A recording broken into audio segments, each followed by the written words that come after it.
Hello दोस्तों, मैं हूँ आपका दोस्त करण। में एक सच्ची घटना लेके आया हूँ। दोस्तों, यह कहानी बिहार की एक बड़ी सिटी हॉस्पिटल में हुई एक खौफनाक घटना पर आधारित है। प्रियंका नाम की एक लड़की रहती थी जो बहुत ही प्यारी और समझदार थी। वह मेडिकल की पढ़ाई कंप्लीट करने के बाद उसे एक सिटी हॉस्पिटल में जॉब मिल जाती है। वह पहली बार जॉब के लिए कार में अपनी मम्मी के साथ जा रही होती है। उसकी मम्मी बहुत घबराई हुई होती है। माँ को घबराया हुआ देख प्रियंका ने कहा, वर्टिकल बार। प्रियंका, माँ आप इतनी घबराई हुई क्यों हो? आपको तो आज खुश होना चाहिए क्योंकि आपकी बेटी आज पहली बार जॉब करने जा रही है।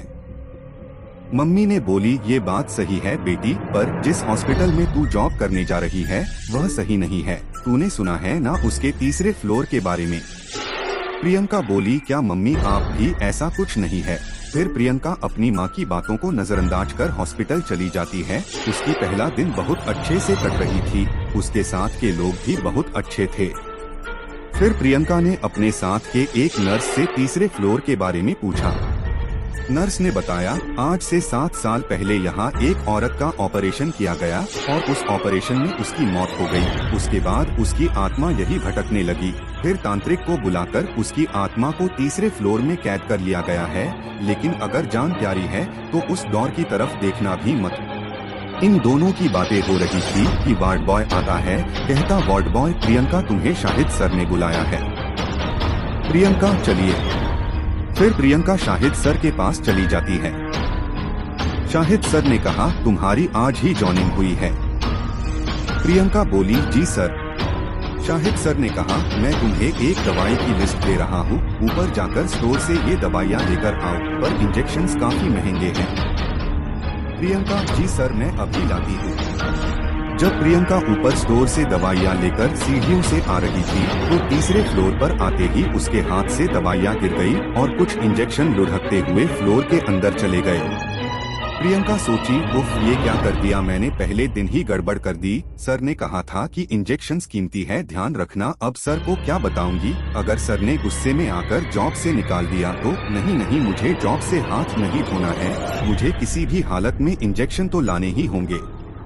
यह सोचकर प्रियंका दरवाजा खोल देती है और अंदर जाकर इंजेक्शन इकट्ठा करना शुरू कर देती है। तभी कड़कड़ाती आवाज के साथ अचानक दरवाजा बंद हो जाता है। फिर पूरे फ्लोर पर पूरी तरह अंधेरा छा जाता है।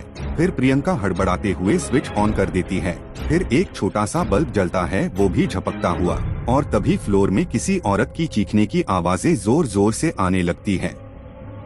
प्रियंका बहुत ज्यादा डर जाती है।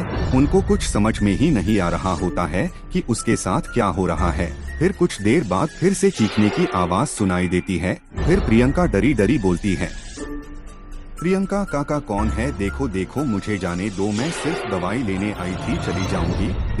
देखो, मैं जा रही हूँ, मुझे कुछ मत करना, प्लीज। तभी प्रियंका जा ही रही थी, तभी अचानक फ्लोर का लाइट ऑफ हो गया और घोर अंधेरा हो गया। प्रियंका रोने लगती है। फिर अचानक भूतनी का कटा फटा चेहरा और खून से लथपथ सामने आ जाता है और प्रियंका जोर से चीखने लगती है। भूतनी बोली, बदला लेने में मदद चाहिए, क्या तुम मेरी मदद करोगी? प्रियंका डरी हुई बोली, मैं आपकी मदद नहीं कर सकती, और मैं क्या मदद कर सकती हूँ? भूतनी गुस्से से बोली, तुम्हें मेरी मदद करनी ही होगी। प्रियंका डरी हुई बोली, ठीक है, मैं आपकी मदद करूँगी, बताइए क्या मदद कर? भूतनी बोली, मैं एक बार यहाँ अपने बेटे का इलाज करवाने आई थी तो शाहिद ने कहा ऑपरेशन करना पड़ेगा। फिर कहता है उसकी ऑपरेशन में मृत्यु हो गई। लेकिन जब मैंने चुपके से डॉक्टर की बातें सुनी तो पता चला कि मेरा बेटा मरा नहीं था, उसे मार दिया और सारे अंग निकाल दिए। और फिर जब मैंने इसका विरोध किया और सबको बता देने को कहा तो उन्होंने मुझे भी मार दिया और सबको यह बता दिया कि मेरी ऑपरेशन मौत हो गई। शाहिद अब भी ऐसा करता है, वह अच्छा इंसान नहीं है। प्रियंका बोली, जो तुम कह रही हो यदि वह सही है तो मैं हर हाल में तुम्हारी मदद करूंगी। फिर एक दिन प्रियंका ने अपने दोस्त को पेशेंट बनाकर शाहिद के पास भेज देती है। शाहिद उसको ऑपरेशन कराने को कहता है। अगले दिन जब शाहिद ऑपरेशन शुरू करने ही वाला ही था कि तभी पुलिस ने आकर रंगे हाथ पकड़ लिया और लंबी सजा के लिए जेल में डाल दिया। शाहिद को सलाखों में देख भूतनी ने प्रियंका को थैंक्स कहा और तुरंत अस्पताल को छोड़ दिया और आसमान में उड़ गई। उसके बाद तीसरे फ्लोर को फिर से खोल दिया।